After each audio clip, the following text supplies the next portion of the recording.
একের পর এক উইকেটের মিছিল টাইগার শিবিরে। এ যেন পাল্লা দিয়ে আউট হওয়া শুরু করেছে বাংলাদেশি ব্যাটসম্যানরা। 10 ওভার পেরোতে না পড়েতেই 5 উইকেট হারিয়ে বসেছে বাংলাদেশ টিম, যার মধ্যে 3 জন ব্যাটার মেরেছেন গোল্ডেন ডাক। এছাড়াও একজন তো পেরোতে পারেনি 2 অঙ্কের ঘর।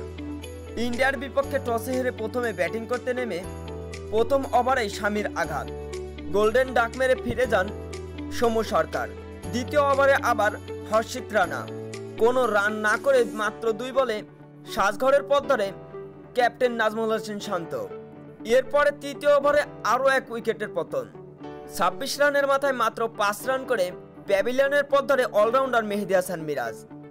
এরপরে 35 রানের মাথায় আকসার প্যাটেলের আবার আঘাত, ফিরে যান তানজিদ হাসান তামিম। তিনি অবশ্য খেলেছিলেন 25 বলে 25 রান।